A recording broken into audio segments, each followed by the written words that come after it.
संकलिठा ते हुंति परित संसारी।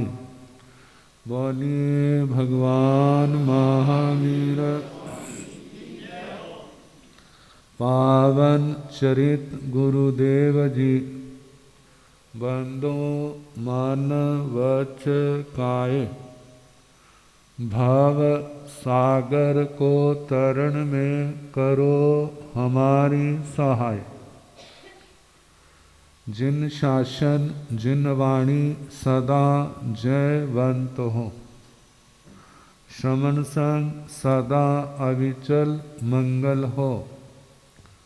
मुक्ति को प्राप्त श्रमण भगवान महावीर स्वामी उनकी परम पावन कल्याणी भागवती वाणी वाचक प्रमुख श्री इंद्र भूति गौतम आदि गणधर भगवंत जुग प्रधानाचार्य परम पूज्य श्री सुधर्मा स्वामी जी महाराज उनकी परम पावन पाठ परंपरा वर्तमान आचार्य ध्यान योगी परम पूज्य श्री शिव मुनि जी महाराज एवं गुरुजन सबके पावन चरण सरोजों में मेरा अनंत अनंत बार वंदना नमस्कार।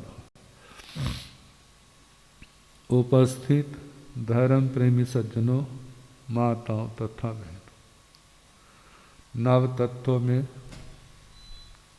आश्रव संबर मिथ्यात्व सम्यक्त्व और उसमें कर्मों का बंध का वर्णन और 8 कर्मों में मौनी कर्म का वर्णन सुना रहे। कषाय मौनी दूसरी श्रेणी के कषाय क्रोध मान माया लोभ अप्रत्याख्यानी।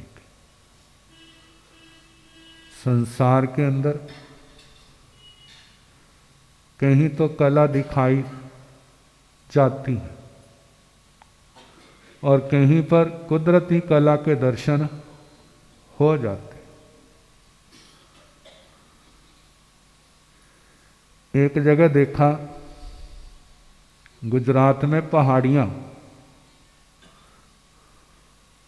ऐसे 3 पहाड़ियां अलग सी आकृति, किसी ने बनाई नहीं है लेकिन अपने आप जैसे 3 मूर्तियां पत्थर पहाड़ी खड्डों में नालों में होते और बहते बहते टक्करे खाते खाते अपने आप ही क्या हो जाते, मुलायम हो जाते। कहा एक तो मुलायम रगड़ रगड़ के किए जाते हैं और एक अपने आप नहीं हुए, ठोकरें पड़ी हैं।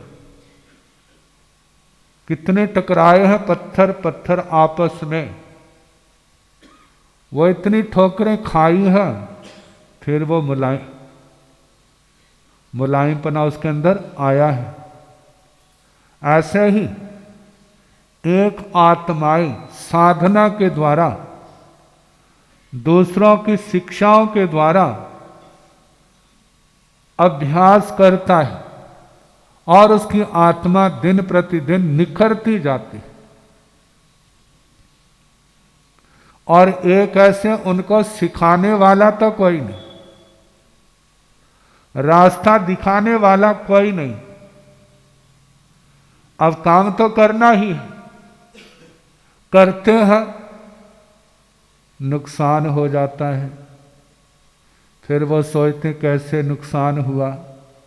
कोई सोचते एक बार की नुकसान से समझ आता है, किसी को 2-3 बार नुकसान होता है फिर समझता है, किसी को 10-20 बार नुकसान होता है फिर समझता है, और कितने को आखिर समय तक भी समझ नहीं आती। एक जगह एक भाई सांस चढ़ा हुआ है और कहने लगा महाराज मैं सट्टा खेलता हूं, यदि आप जानते तो नंबर बता दो। मैंने कहा मैं जानता तो नहीं। तो कहते महाराज ऐसे कह दो। कैसे वाला? कोई नंबर बोल दो, फिर हमारी किस्मत होगी। मतलब इतना रंग चढ़ा होता है। तो मैंने किसी को कहा, मैंने कहा ऐसे दिखाई दिया। कहते महाराज उसको सांस आ रहा था, सांस तो आ रहा था लेकिन जोर से आ रहा था। मतलब सब कुछ लुट पिट गए, फिर भी समझ नहीं आ रही। वो सोचते हैं बस ऐसे हम क्या हो जाएं। कहते हैं जितना इन बातों में अपना टाइम लगाते हैं, यदि वो कहीं जा करके मजदूरी कर लेना तो कुछ ना कुछ उनको मिलेगा। जब मिलेगा, खून पसीना एक होगा तो दिमाग भी उसका क्या होगा? ठीक होगा। एक बार भाई उसका नेम तो करा दिया, भाई ऐसा काम नहीं करना। अच्छा महाराज। दूसरी बार आए, बड़ा खुश हुआ, कहने लगा महाराज मेरे से गलती हो गई, आप जो दंड दोगे ना मैं ले लूंगा। क्या गलती हुई? कहते नंबरों के चक्कर में पड़ गया, नंबर लगा दिया। मैंने कहा अच्छा ठीक है, गलती होगी, इसका प्रायश्चित यही है कि दोबारा नहीं करना। कहते मारे क्या कहते हो आप? मैं दोबारा नहीं करना। अच्छा। और कुछ दिनों के बाद देखा उसका मुंह उड़ा हुआ है। तो मुंह उड़ा है तो किसकी सूचना है? बस हो गया इसका काम। आप कहने लगा हमारे गलती हो गई, आपका कहना मान लेता तो कितना अच्छा था। हमारे गुरुजी सुनाया करते थे, पाकिस्तान सियालकोट में एक भाई पौड़ियां बड़ा खुश, सिर के ऊपर बोरी है, बड़े मारे के पास आया, कहने लगा बाबा गुरुजी के मारे आपकी बड़ी कृपा हुई। कहते क्या है? कहते महाराज नोट है। कहते इतने कहाँ से लिया है? कहते मेरा सट्टा लग गया। कहते अच्छा? कहते अच्छा हाथ जोड़। जब हाथ जोड़े, कहने लगा नियम कर, इसके बाद सट्टा नहीं खेलना। महाराज क्या करते, इतनी आराम से कमाई ना, जहाँ झूठ बोलना पड़ता। दुकान पर कितना झूठ बोलना पड़ता है, जहाँ झूठ नहीं बोलना पड़ता, किसी का धोखा नहीं, ठगी नहीं। देखो कैसे नोट आते, नोटों की बरसात होती। कहते नेम कर ले अच्छा रहेगा, लेकिन उस भगवान ने नेम नहीं किया। अगले दिन फिर आया रोता रोता। कहते क्या हुआ? कहते सारे चले गए। कहते नेम कर लेता। कहते कर लेता तो अच्छा था, लेकिन कहते अब कर ले, लेकिन अब भी करने के लिए तैयार नहीं। कहा कितने ऐसे लोग होते हैं, कोई एक ठोकर से समझ जाता है, कोई दूसरी तीसरी चौथी, और कई ऐसे चिकने चीड़े कर्मों वाले होते हैं कि सब कुछ खत्म हो जाए फिर भी वो समझ नहीं आती। तो ऐसे ही दुनिया में ठोकरे खाते खाते जो अनंतानुबंधी के कषाय थे, जहाँ अत्यंत प्रगाढ़ 9 कषाय थे, वो ठोकरे खा खा के क्या हो रहे हैं? जैसे वो पत्थर गोल बन जाता है, मुलायम बन जाता है, ऐसे उनके अंदर भी कुदरती गुण पैदा हो जाते। अब चलते चलते अप्रत्याख्यानी वाले प्रत्याख्याना वर्ण में आ गए, संज्वलन वाले आ गए। जो तो भव्य जीव होते हैं, जो तरने वाले होते हैं, उनकी तो गट्ठा खुलती जाती और किनारे पहुंच जाते हैं। और जिनके इतने आगे हल्के पड़ गए, लेकिन फिर कोई ऐसा चिकना गाढ़ा कर्म जो अंदर बैठा हुआ था उदय में आया और वो आत्मा फिर भटक गई, सन्मार्ग से भटक करके फिर गलत कामों के चक्कर में पड़ गई। अब इतनी मेहनत से इतना कुछ मिला था, धीरे धीरे सारे का सारा क्या होने लग पड़ा, फिर खत्म होने लग पड़ा, फिर उसी अंधेरे में पहुंच गया। कहते जे संसार चक्कर है, घर के चक्कर, दुनिया के चक्कर जो है ना लोगों के, वो तो समझ आ जाते हैं, लेकिन जो कर्मों का चक्कर आत्मा को जल्दी समझ नहीं आता।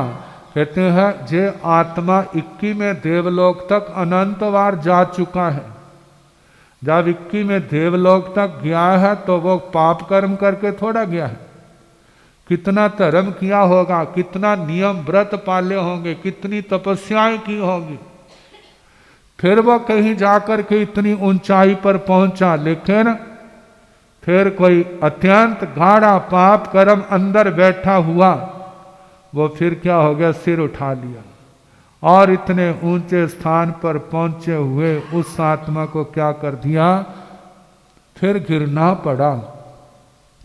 कहते हैं इसलिए कर्म करते डरो। भगवान ने कितना अच्छा रास्ता बताया कि आप अपनी आलोचना करो, आप प्रतिक्रमण करो भाव से।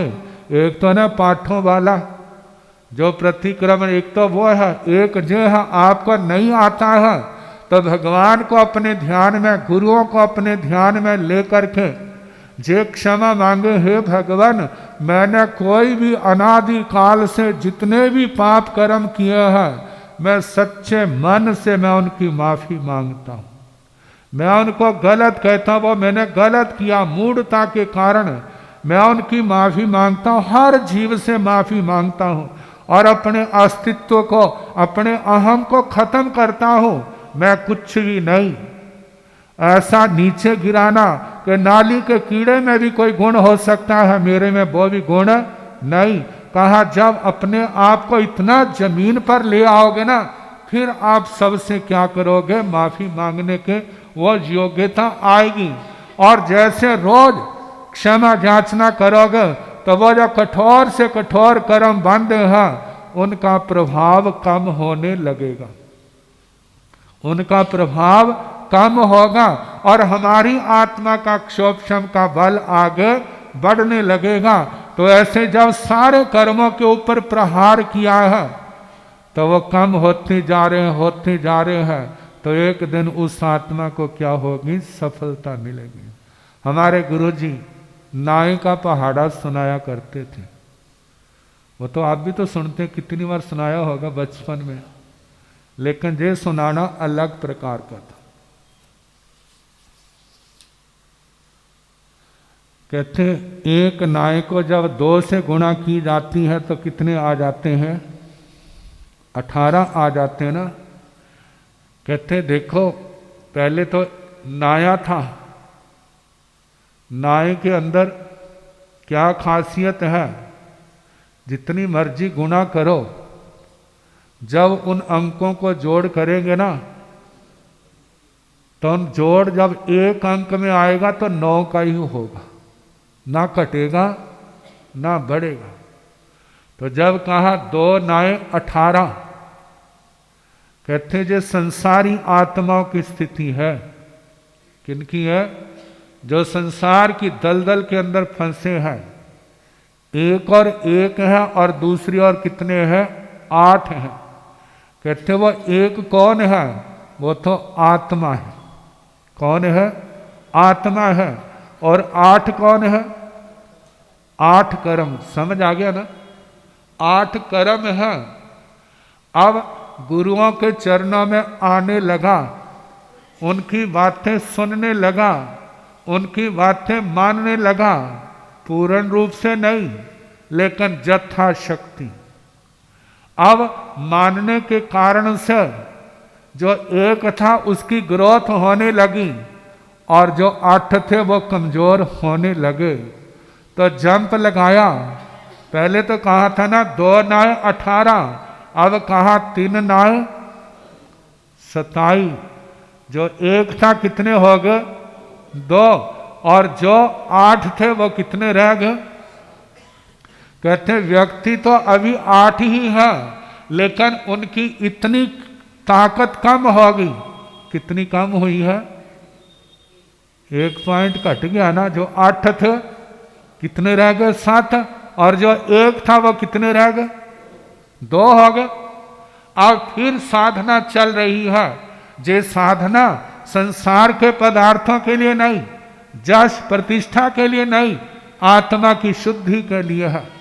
जब आत्मा की शुद्धि के लिए चल रही है, फिर उसके अंदर ताकत आई। जैसे एक सीढ़ी से दूसरी सीढ़ी पर कदम रखते हैं। जब तो जवानी होती है ना, एक एक बार में 3-3, 4-4 सीढ़ियां क्रॉस कर जाते हैं। और जब 80, 90, 100 तक पहुंच जाते हैं तो एक सीढ़ी पर ही पैर उठाना हो तो कितनी बार सोचना पड़ता है? उठाऊं या ना उठाऊं? कितना जोर लगता है। ऐसे ही जो तो आत्मा बलवान है वो तो फटाफट सीढ़ियां चढ़ता जाता है, लेकिन जो आत्मा कमजोर है उसके लिए चढ़ना मुश्किल है। फिर आत्मा में निर्मलता बढ़ी। फिर उसने एक कदम उठाया। जहां हमने कहा था 3 नाय स्थाई, अब क्या हो गए? 4 नाय 36 हो गए। जब 36 हो गए तो एक कितने हो गए? 3, और जो 8 थे हैं तो 9 ही है। कोई घटा बड़ा तो नहीं, ना 10 हुए ना 8 हुए, हैं 9, 3 और 6। लेकिन पलड़ा भारी होने लग पड़ा और एक हल्का होने लगा। अब और साधना के मार्ग पर चल रहे हैं। अब चलते चलते फिर उसके अंदर आत्म बल बढ़ा, फिर हौसला आया, चलो एक कदम और आगे बढ़ूं। अब क्या हो गया?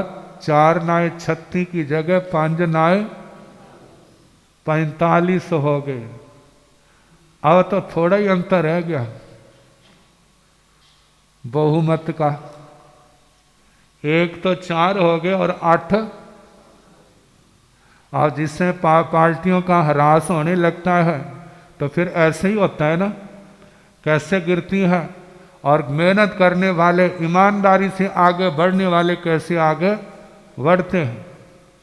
अब एक तो 4 हो गए और 8 कितने रह गए? 5। फिर वो मेहनत करने वाला करता जा रहा है, पीछे मुड़कर नहीं देख रहा, आगे बढ़ता जा रहा है। धर्म की आराधना, सेवा, संयम, तप, इन सब की आराधना बढ़ते बढ़ते फिर ताकत आई, एक पौड़ी और चढ़ गया। 6 नाय, अब तो सरकार बन गई, बहुमत आ गया, प्राइम मिनिस्टर भी अपना, अध्यक्ष भी अपना, मिनिस्ट्री भी अपनी, बहुमत आ गया ना। और जो बहुमत में थे वो कहाँ पहुंच गए? अल्पमत में। और फिर आगे मेहनत कर रहा है नेक नीति से साधना के मार्ग पर। जब फिर ताकत इकट्ठी हुई है, एक तो अपने खजाने में जोड़ लेते हैं, एक व्यसनों में लगा देते हैं, और एक जनता में सेवा के लिए लगा देते हैं। सोचते हैं असली खजाना हमारा जीव है। और जिसमें जनता में पहुंचता, देखो कमा करके हमारे को दे रहे, यही वास्तव में राजा होने चाहिए। अब उनके और पैर पक्के होने लगे। जो 3, 6 था अब कहाँ पहुंच गए? जो 4 और 5 थे, फिर उसके आगे 7 से गुणा की, कहाँ पहुंच गए? 6 और 3। अब तो ताकत बढ़ती जा रही। कहते हैं दूसरे व्यक्ति को हराना बड़ी बात नहीं होती, अपने आप को हराना जो मुश्किल होता है। अपने आप को कैसे? मतलब संसार के विकार जिनको हमने अपना समझा, इनको नष्ट करना, अपने अस्तित्व को जीरो पर लेके आना। अब देखो भला, कहाँ तो जीरो था, मतलब कि और दूसरी ओर कितने थे, 9, लेकिन अपने आप को कम नहीं मानता था। लेकिन जैसे जैसे बढ़ता जा रहा है उसकी आत्मा का विकास हो रहा है और दूसरे का ह्रास हो रहा है। अब 63 पर आ गए हैं, डबल शक्ति हो गई दूसरे से, लेकिन फिर भी आगे बढ़ता जा रहा। कहते दुनिया के अंदर किसी की गलती माफ हो जाती है, एक स्थान ऐसा है जहां पर किसी की गलती माफ नहीं होती, और वह साधना का निर्मल क्षेत्र। कहते एक अंश भी रह गया है कर्म का तो वह सिद्ध गति में नहीं जा सकता। 26 में देवलोक में चला जाएगा, लेकिन सिद्ध गति को नहीं। सिद्ध गति को कब जाएगा, जब 8 के 8 कर्म जड़ों समेत उखड़ जाएंगे, फिर वह जा सकेगा, अन्यथा नहीं जा सकता। फिर साधना बड़ी है, कोई लोक की चाहना नहीं, लोकेशना नहीं। फिर जंप लगाया,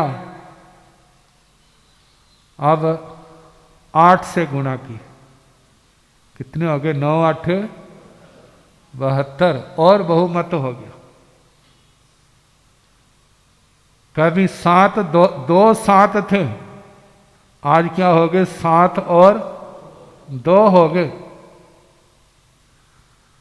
और जिस समय आगे और बढ़े हैं, फिर 9 को 9 से गुणा की, कितने बन गए। अब तो बिल्कुल उल्टा, जो 1 था वो 8 बन गया, और जो 8 था वो क्या बन गया, 1 बन गया। लेकिन 1 के अंदर भी ताकत बहुत है। जिस समय व्यक्ति खत्म होने को आता है ना, तो उसके अंदर जोश बहुत आता है। अब वो सोचता मैंने तो मर ही जाना है, लेकिन ऐसे नहीं मरूंगा, मार के मरूंगा। अब वो फिर क्या है, सारे नियम कायदे तोड़ करके फिर अपने शस्त्र को ऐसे घुमाता है जिसके मर्जी लगे, मैंने तो मरना ही हूं। ऐसा व्यक्ति ज्यादा खतरनाक होता है। महाभारत में भीष्म पितामह जी कहते यदि शत्रु भागे ना तो थोड़ी देर पीछा करो, फिर उसको छोड़ दो, क्योंकि यदि आप पीछा करो उसके पास पहुंच जाएंगे ना, तो उस समय वो ज्यादा भयानक होगा। क्योंकि उसको क्या पता है, मैं तो मरना ही है, लेकिन अब मार के मरूंगा। तो उस समय नुकसान किसका होगा, जिन्होंने पीछा किया था। कहते उसको भागने दो। तो इसी प्रकार जहां पर कितना अंतर हो गया, लेकिन लापरवाह नहीं होना, क्योंकि जो भागा है फिर वह शक्ति का संग्रह करके दोबारा फिर क्या करेगा, आक्रमण करेगा। यदि सो जाओगे तो मारे जाओगे, जागते रहोगे फिर आपका कुछ नहीं कर सकेगा, क्योंकि आप सावधान हैं। अपनी शक्ति को बढ़ाओ, अपने पैर मजबूत करो। अब वो भी मुमुक्षु आत्मा अब तो एक एक कदम साधना के अंदर बड़े विचार के उठता है, और ऐसा जंप लगाया 10 9 90, क्या हो गए, स्वयं तो सब कुछ बन गया और दूसरे का वो 0 हो गया। वह जैसे पारा था अब वो भस्म हो गया, कर्म थे सारे क्या हो गए, उसके राख हो गए। आत्मा पूर्णतया निर्मल हो गया।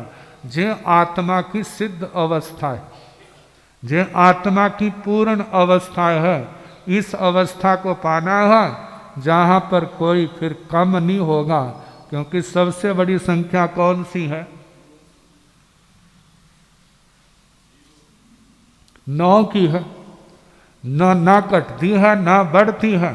बाकी को गुणा से करो तो कहीं बराबर आती है, नहीं तो कम ज्यादा 1 8 8 2 8 16, देखो पहाड़ा 8 का पड़ा था, कितने रह गए? 1 और 6 7, 3 8 24, फिर और कम हो गया, 4 8 32, ऐसे करते करते देखो क्या रह जाएगा। लेकिन नाय को कितने से गुणा करो वो क्या? जो आत्मा का प्रतीक। कहा तो एक जगह सुना रहे थे, कहते महाराज इतना अच्छा 9 का अंक इतना बढ़िया है, तो शादी विवाह के ऊपर 9 रुपए का शगन क्यों नहीं देते हैं? सारे कितना देते हैं?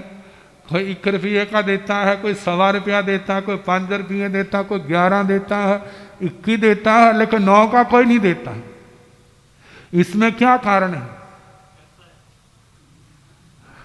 9 का इसलिए कहा जो मोक्ष मार्ग का प्रतीक है। किसका है? कहते हैं जो दूसरे है ना 1 सवा 5 11, ये सारे संसार के प्रतीक हैं, संसार को बढ़ा दे। कहा जो आत्मा को अखंडता की ओर ले जाने वाला है। इसलिए सोचते हैं यदि इसको जहां पर कर दिया पराया करके ना, जिस समय कोई विवाह होता है तो उस समय वैराग्य के गीत नहीं गाते हैं। कौन से गीत गाते हैं? उस समय तो राग रंग के गीत होते हैं, क्योंकि संसार बढ़ाना है। लेकिन जिस समय वैराग्य की बात होती है तो वहां पर राग रंग के गीत नहीं गाए जाते हैं, वहां पर कौन से? उस समय विराग के गीत गाए जाते हैं। तो इसलिए 9 का अंक अखंड है, जो आत्मा के ऊर्ध्वारोहण का प्रतीक है। तो कहा संसार के अंदर यदि हम धर्म सुन करके साधना करेंगे तो हमारे जो कर्म दिन प्रतिदिन क्या होंगे? उखड़ते जाएंगे, और वैसे ठोकरे खाते होंगे तो उसमें टाइम बहुत ज़्यादा लगेगा। जल्दी सारे दुखों का अंत करना चाहते हैं तो ये भगवान ने जो धर्म का रास्ता बताए इसको जानो और इस पर चलने का प्रयास करो, अपने जीवन को सफल बनाओ। समय आपका काफ़ी हो चुका है। इन्हीं शब्दों के साथ ओम शांति।